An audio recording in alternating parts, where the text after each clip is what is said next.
മുഖ്യമന്ത്രി പിണറായി വിജയന് ദുബൈയിൽ നൽകിയ പൌരസ്വീകരണം അധികാരികളുടെ കർശന നിരീക്ഷണത്തിലാണെന്ന് റിപ്പോർട്ട്. പൌരസ്വീകരണം നടന്ന ദുബൈ മീഡിയ സിറ്റി അങ്കണത്തിൽ ഇൻകുലാബ് സിന്ദാബ് എന്ന ജയ്വിളികൾ ഉയർന്നതും സിപിഎമ്മിന്റെ പാർട്ടി പതാക ഒരു അന്യരാജ്യത്ത് പരസ്യമായി ഉപയോഗിച്ചതുമാണ് അധികാരികളുടെ അന്വേഷണത്തിന് കാരണമായതെന്നാണ് പറയുന്നത്.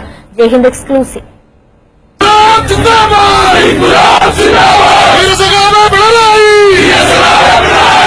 കേരളത്തിലെ രാഷ്ട്രീയ പാർട്ടികളുടെ മൈതാന പ്രസംഗത്തിന്റെ ആവേശത്തിലായിരുന്നു മുഖ്യമന്ത്രി പിണറായി വിജയനെ ദുബായിൽ നൽകിയ പൌരസ്വീകരണം. ദുബായ് ഗവൺമെന്റിന് കീഴിലുള്ള മീഡിയ സിറ്റിയും ഗവൺമെന്റ് ഓഫീസുകളും ദുബായ് പ്രസ് ക്ലബും മറ്റും സ്ഥിതി ചെയ്യുന്ന അങ്കണത്തിലാണ് ഇൻകുലാബ് സിന്ദാബാദ് എന്ന ജയ്വിളികൾ ഉയർന്നത്.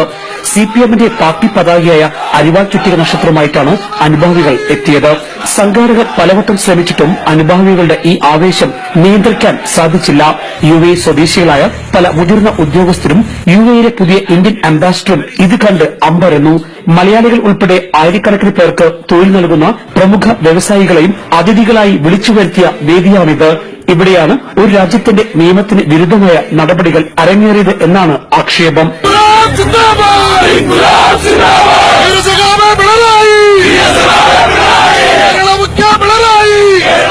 യുഎഇയിലെ വിവിധ എമിറേറ്റുകളിൽ നിന്ന് സ്കൂൾ ബസ്സുകളിലും മറ്റുമായിട്ടാണ് പാർട്ടി അനുഭാവികളെ കൊണ്ടുവന്നത്.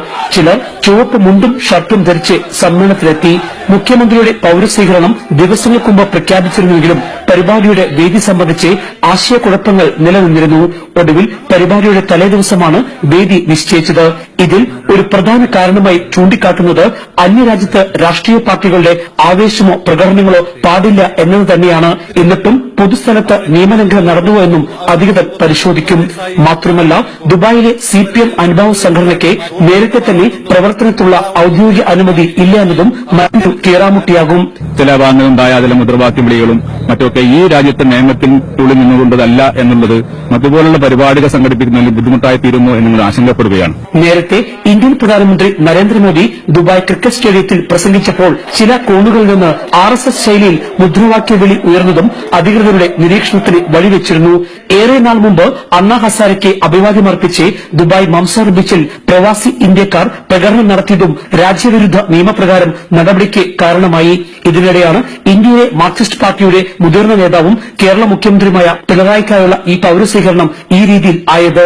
രാഷ്ട്രീയ പാർട്ടികളോട് അനുഭവമുള്ള പ്രവാസി സംഘടനകൾക്ക് ദുബായിൽ പ്രവർത്തിക്കുന്നതിന് കർശന നിയന്ത്രണമുണ്ട്. ഈജിപ്ത്, സിറിയ ഉൾപ്പെടെയുള്ള വിവിധ രാജ്യങ്ങളിലെ വിദേശ സംഘടനകൾ നേരത്തെ ദുബായിൽ നിരോധിച്ചതും ഇത്തരം അടിസ്ഥാന കാരണങ്ങളിലാണ്. ഇതിനിടെയാണ് ദുബായിൽ നടുക്കിയ ഇൻകുലാബ് സിന്ദാബാദ് എന്ന ജയ്വിളികളും പാർട്ടി പതാക ഉപയോഗമെന്നതും ഈ വിഷയത്തിന്റെ ഗൌരവം വർദ്ധിപ്പിക്കുന്നു.